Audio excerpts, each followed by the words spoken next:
একসময় গ্রামের বিনোদনের অন্যতম মাধ্যম ছিল নানা ধরনের লোকজ খেলা।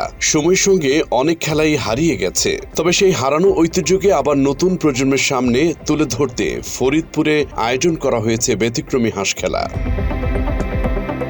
26 জুন বিকেলে ফরিদপুর সদরের বাইতুল আমান এলাকার একটি পুকুরে বসে এই ভিন্ন ধর্মী আয়োজন। স্থানীয়দের উদ্যোগে আয়োজিত খেলায় অংশ নেয় 21 জন প্রতিযোগী। 3টি দলে ভাগ হয়ে পানিতে ছেড়ে দেওয়া একটি হাঁস ধরার প্রতিযোগিতায় নামে তারা।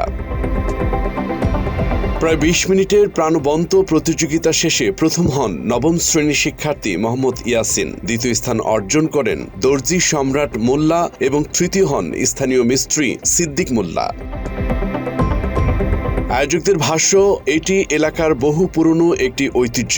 নতুন প্রজন্মকে গ্রামীণ সংস্কৃতির সঙ্গে পরিচয় করে দিতেই তাদের এই উদ্যোগ। মাত্র 30% টাকায় জমির মালিক হয়ে নতুন বাংলাদেশের গড়ে তোলার স্বপ্ন দেখা বাংলা বসতি। খেলাকে ঘিরে শিশু কিশোর থেকে বয়োজ্যেষ্ঠ সব বয়সী মানুষের মধ্যে ছিল দারুণ উচ্ছ্বাস।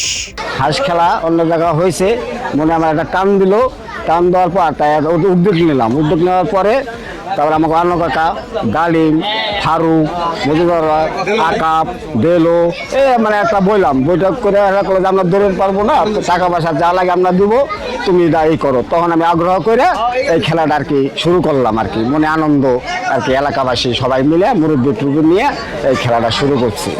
এলাকার লোকজন মিলে বললো যে এটা খেলা দিই, তো ওনারা বললো যে কী খেলা দিবেন? হাঁস খেলা। হাঁস খেলা ঠিক আছে, হাঁস খেলা তাই দেন, আমরা সহযোগিতা করবানি। এই উপলক্ষে আজকে হাঁস খেলা শুরু হয়েছে। দয়া করি আজ আগামী বছরের জন্য বড় করে দিতে পারি, আর সামনে আরও উন্নত মানের পুরস্কার দিতে পারি, এই দোয়া করতে সবার, এই দোয়া চাইতেছি সবার। আর সবারই ধন্যবাদ জানাই আমার বক্তব্য শেষ করতেছি। তো আগে পরে কখনো হাঁস খেলা হয়েছে কি এরকম না, জানা নাই। ফরিদপুরে পর্যন্ত হাঁস খেলা হয়েছে কিনা এটা আমি দেখিনি এবং শুনিও নেই। এই প্রথম আমরা শুরু করলাম। আগামীকাল যদি বাঁচে থাকি আবারও সামনেবার বড় করে দেওয়ার চেষ্টা করবো আমরা। এবছর কেমন সারা পেলেন, কেমন মনে হচ্ছে?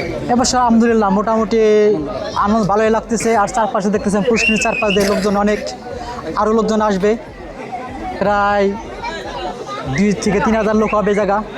খেলা দেখতে আশপাশের বিভিন্ন এলাকা থেকে শত শত মানুষ ভিড় করে। হাসি, আনন্দ আর করতালিতে মুখর হয়ে ওঠে পুরো পুকুর পার। আয়োজকদের প্রত্যাশা, এমন আয়োজন নিয়মিত হলে হারিয়ে যেতে বসা গ্রামীণ খেলাধুলা আবারও মানুষের জীবনে জায়গা করে নেবে।